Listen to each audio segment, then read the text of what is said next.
Hello, it's Sunday, June 3rd, 2018, and as of this recording, I'm still depressed, but I'm not dead.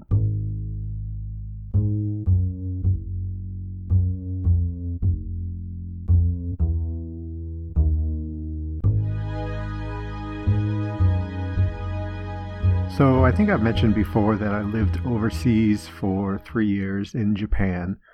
My dad worked for Kmart, and he was consulting with a Japanese company that wanted to open up retail stores like Kmart.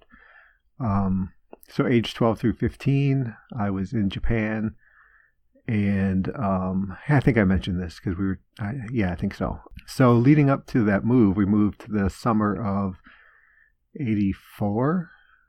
That sounds right. 45, 86. So yeah, that sounds right. So I was hanging out with friends that summer. My brother and I were over at my friend Eric's house, and he had a pool, and we were horsing around and playing and doing silly stuff that kids do. And I can't remember exactly what I was doing. I think we were trying to jump out into the pool and through an inner tube, but I'm not sure. And I tried and was unsuccessful, and I was kind of embarrassed by it somehow. I think I was playing like I got hurt doing it, because I got out of the pool and I was crying, and I went over, sat on one of the lounge chairs, put a towel over my head, and I just cried and cried and cried. And what I remember from when I was crying was, one, how embarrassed I was that I was crying in front of my brother and my best friend, but also I was thinking about what it was going to be like without seeing my friend Eric, about moving overseas, about being away. And I cried for a good while.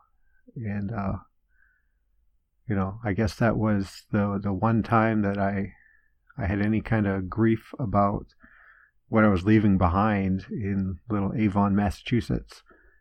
So, yeah, there's a fun tear-filled story for you guys. So let's get on with the show.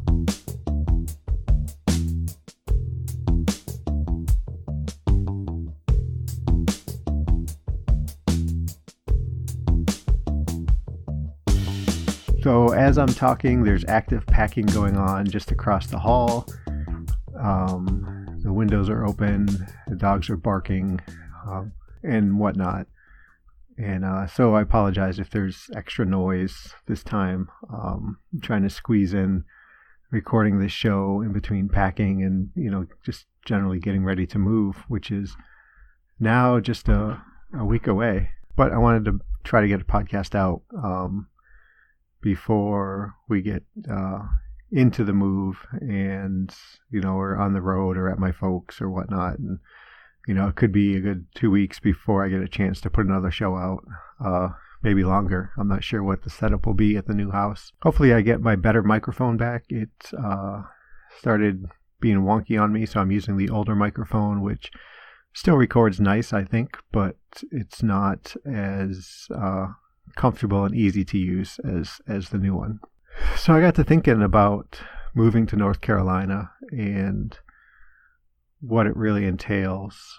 And I wonder how successful I'm going to be in North Carolina, and for a couple of different reasons. One, I'm not worried about work. I'm changing job responsibilities, staying with the same company, but changing responsibilities. But it's all still pretty low stress kind of stuff. So I anticipate having a little bit of a learning curve, and inside of a week and a half, I'll be bored at work once again. The things I'm not so sure about, like I wonder how I'm going to act as a more present dad, right? I mean, this is something that I've wanted for years now, is to be able to be closer to my girls, to be able to see them more often.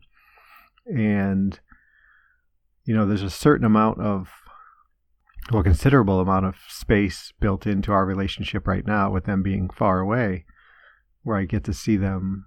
I was seeing them once every 6 weeks or so when they were in Michigan, on average. And now, conceivably I would see them every other week. And during the summer for, a week at a time.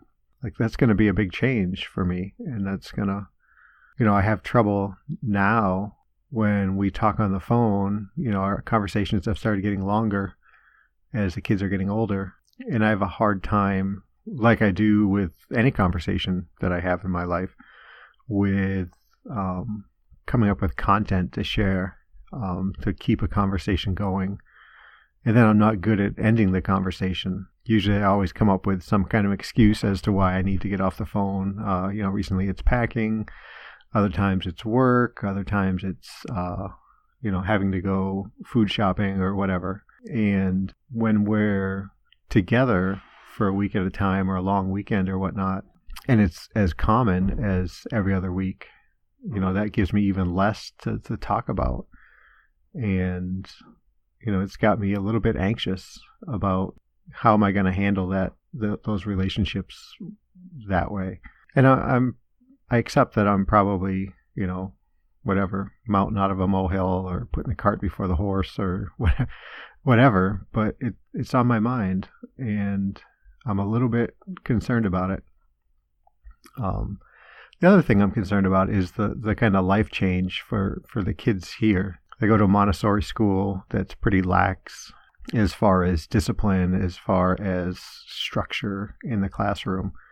And I think the girl, who will be turning 15 this year, is going to do just fine going to a traditional public school. She'll grumble and complain about it a lot. But I think she'll adjust fine. The boy, who's now 12, I'm a little more concerned about him. He traditionally doesn't respond well to school authority. I don't think that his teachers at the school he's going to now present themselves very well as authority figures in the classroom. And he's had, trouble in school. Nothing great. I mean, he's a good kid. Let me get that out.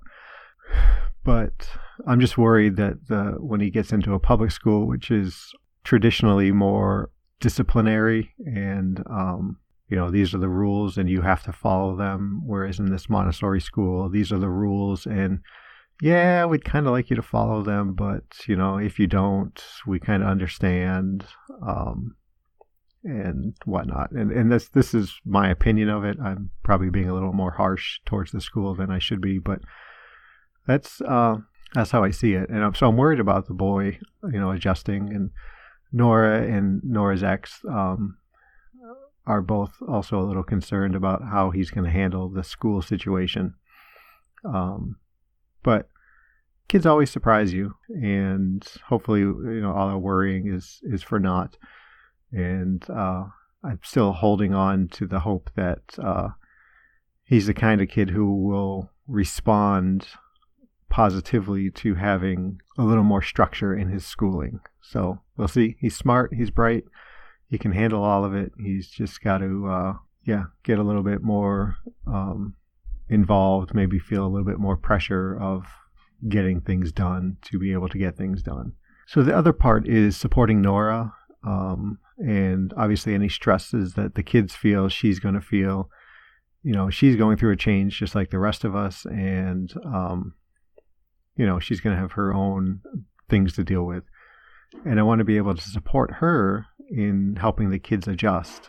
So I guess we'll see how that goes. We've got, thankfully, we've got the summer for them to adjust to the living space and the environment there before they get into school. And I'm just hoping we mentally prep them enough that the school situation isn't as traumatic as it possibly could be, especially for the boy. So yeah, North Carolina, it's practically here. We're 8 days from all our stuff being picked up. So I guess it's probably past time for me to be thinking about it too much, but it's deep in my mind right now. Something else going on, I got an email through the website from healthline.com, and they asked me if I would like to write up a quick little thing for an article they're running about major depressive disorder. And essentially it's one of these articles where they ask a group of people to explain, what it's like living with depression and things like that. And, they want like a 300-word snippet that they're going to have, a picture of me and my response, my little blurb. So I sent that in, and I've had a couple people proofread it for me. Kate in Australia, awesome. If you're still listening to the show, thank you so much for your help. My friend Julio read it, and they both seem to think it's pretty decent. So assuming they like it at healthline.com and it runs, I will share that with you guys at that point.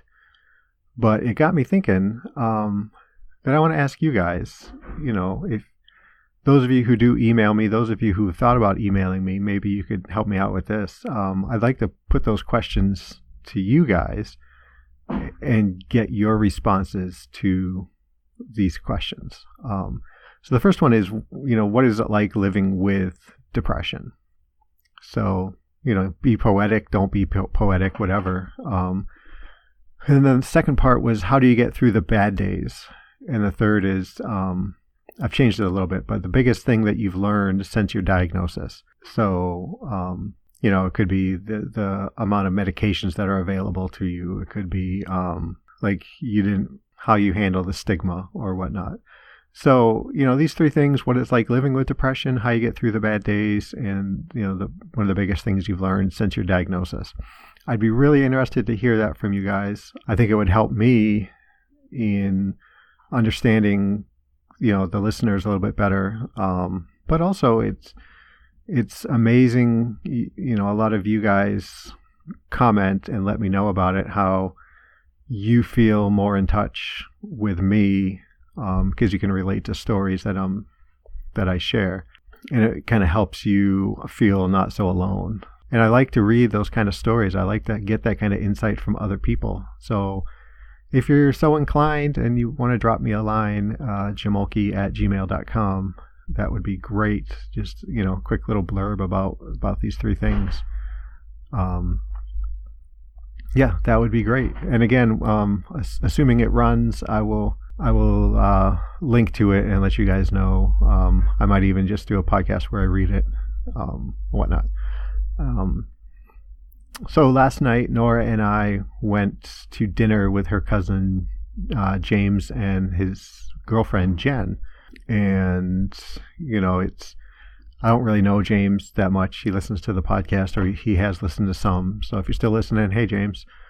But, it's a social situation, so it's kind of tricky for me. Yeah, we met at this small little ramen shop. It was kind of nice. It was cozy. It wasn't too loud, which was great for me. But as typical that you might expect, I kind of depersonalized as the interaction went on. I think by the time we got our food, I was already kind of finding myself pulled back into my head. The edges of life were getting really fuzzy, and a lot of what I've talked about in the depersonalization. Something new that I noticed was, I felt like I was a second or two behind the conversation. Like, Jen would say something and she'd be halfway through her next sentence before I was fully aware and understood what she had just said. So I felt like I was trying to catch up all the time. And so I spent a lot of time just looking at Nora and, trying to focus on what folks are saying. And I think because of that, I was kind of too busy trying to catch up to the conversations that I didn't use any of the kind of tricks that Alex had talked about for trying to pull myself out of the depersonalized state, focusing on a color or focusing on something about a specific person or, something hanging on the wall or something like that. So I really did a poor job of trying to pull myself out of that. Hopefully it's a learning experience. And I had a good time, and James and Jen are, fantastic people. And it was, we talked about a whole different slew of different things, and what I was able to gather was nice. So thanks you guys for a good night out. And what I'll finish up with here is I went and saw Alex, my therapist, for the last time just this past week.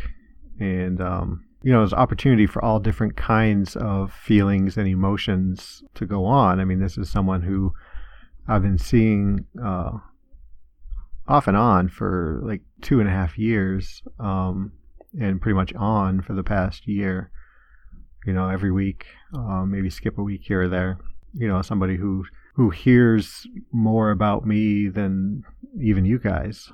So, I wasn't really sure how I was going to handle it going in to see him. You guys were asking me how I felt about going in, and I didn't really know, and I still don't have a good feeling. The weirdest part of it was that I wasn't sure how to end the final session, because I don't say goodbye. I haven't said goodbye in decades, right? As I remember it, my mom told me that her dad didn't say goodbye to people, and there might have been a story attached to it, like he said goodbye to somebody and they died or whatever, and so he stopped saying it. And for whatever reason, that kind of struck a chord with me. So I don't say goodbye. I always say, see you later, take care, nice meeting you, if it's someone who you just kind of meet in passing. So I wasn't sure what to say to Alex, and I explained that to him, and he got it. He wanted to try to find out more about why I don't say goodbye, and that's pretty much, the reason I gave you guys. So we finished, and I don't remember what we said, but it was nice working with you or whatever. But then, so I left and went down the hall to use the restroom. And as I was coming out, Alex was heading down the hall to use the restroom. And we said something real quick. And then, of course, I said, see ya. And I caught myself, and it was kind of a joking moment between the two of us. But yeah, I mean, that's how ingrained it is in me to say see you, or, not permit that kind of finality in my departure when I've been talking with someone. Further than that, I don't feel sad about the relationship terminating. I don't feel anxious about not having that connection. I hope I find someone in North Carolina who I can connect with as well as I did with Alex. I think I mentioned before, I've got a psychiatrist appointment lined up, and within that organization, they also have therapists, which I will try to get in with once I'm there. So, I'm hopeful that I will find a therapist who I can work with. I think I would just be lucky to have someone like Alex. But, should I feel something about the ending of this relationship? I don't know. I suppose, some amount of grief, but, I'm still not connected with my emotions and my feelings. So, Alex thinks that I do feel these things, but I've just compartmentalized all my emotions so much that I don't recognize them, which is a nice way to let me know that, hey, I don't think you're a sociopath. Which, I have felt emotions before. I let off with that story about crying and, displaying some form of grief about leaving my friend behind to go overseas. I've felt happiness. I've felt giddiness. I've felt sadness. I can remember, situations like that. So I have in my life felt these things. It's been so long since I either started cutting them off to protect myself, however, that looks inside my twisted head. I don't know. We talked about the improvement that I've seen over the 3 years, and I've mentioned on here how, this week I'm doing better than last month, which was better than the year before that. And, while I can't identify specific sources of that improvement, like I can't say, oh, this happened and this helped me in this way. I feel pretty certain that Alex has been a big part of that, and his contribution is, immeasurable, especially when I can't measure any of my improvements other than I know that I have improved. And, finally, I kind of get the idea that Alex and I could have been friends under different circumstances. He's an interesting guy. He at least talks about me being an interesting guy. We have similar things in common. So, yeah, like I said, I hope I can find someone in North Carolina who's as relatable to me as Alex was. So, yeah, that's about it.